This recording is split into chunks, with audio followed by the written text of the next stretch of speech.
Hi everyone, Thao here. Alright, now that the dust has settled down surrounding the Galaxy Note 10 reveal, it's time to share my thoughts. Earlier this week, Samsung Canada invited me to their product demo event that happened here in Toronto to experience their new products and get some hands-on time.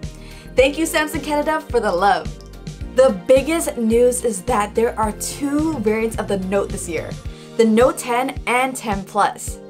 I asked the director of product management for the reasoning behind releasing two versions. He mentioned it was aimed at people who want to experience a Note device with the S Pen but have shied away in the past due to its massive form factor. Holding the smaller Note 10 in hand, it was actually very comfortable. On paper though, the Note 10 Plus is definitely the better device. So if you absolutely need the best specs, the 10 Plus is really the only way to go. Options are always good, I guess. Samsung also said goodbye to the headphone jack. Although I would still prefer to have it, I knew it was only a matter of time. Shoutouts to Taotronics for sponsoring this video. The SoundLiberty 53 are true wireless stereo earbuds equipped with Bluetooth 5.0 for stable and long-range connection. With a microphone in each earbud and the ability to use in single or twin mode, you can use them the way you want to. The earbuds themselves will play for 5 hours on a single charge, while the carrying case will supply you with another 20. Check them out in more detail by clicking the link below. I've been paying attention during my commutes and I'm starting to see more and more Bluetooth headphones. At the gym, it's almost rare that I see wired headphones now. Rather than being salty about it, I hope we start seeing big improvements in Bluetooth headphones. The S Pen is likely the reason why you'd buy a Note device. And this year, the hot new feature they're marketing is something called Air Actions.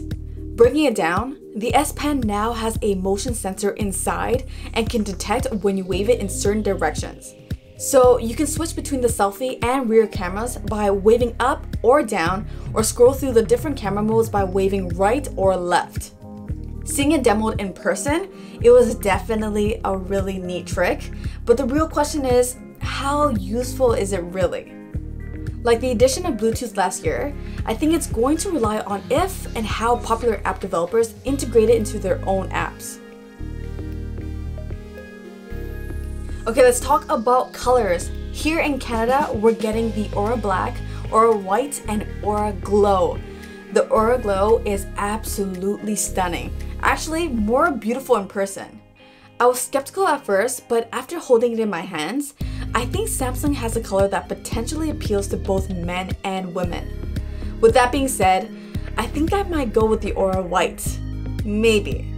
Reason being that the Aura Glow just shows fingerprints way too easy, while the white doesn't. By the way, shoutouts to the Samsung rep who was constantly wiping down the devices for us. I appreciate you. Alright, so help me decide, what color would you go with?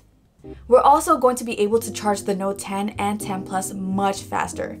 Both phones come with a 25-watt fast charger in the box. One of the reps said that the Note 10 Plus can charge to 100% in just over an hour.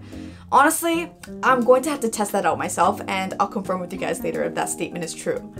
You can also buy a separate 45-watt charger, which is only available for the 10 Plus, making the charge time even faster. This is one area that I'm definitely happy to see improved, since long charge times are never fun for those with busier lifestyles. Wireless charging speed also saw a bump to 12 watt and 15 watt for the 10 and 10 Plus.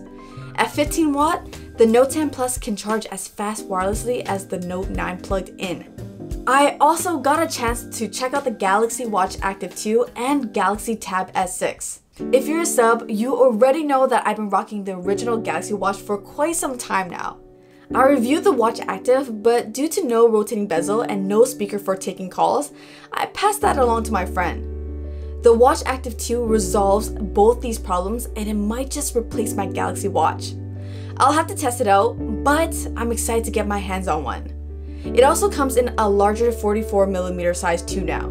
So for those of you who complained about the size, Samsung heard you. The Watch Active 2 is probably the device I'm most excited for out of everything Samsung announced. Okay, I've always been an iPad kind of girl and never really considered or felt like I needed anything else. Samsung's Tab S6 is packing top of the line specs and comes with this larger, much comforter to hold S Pen. I haven't used an Android tablet in years, so I might just end up picking one up to do a comparison. Let me know if this is something that may appeal to you guys.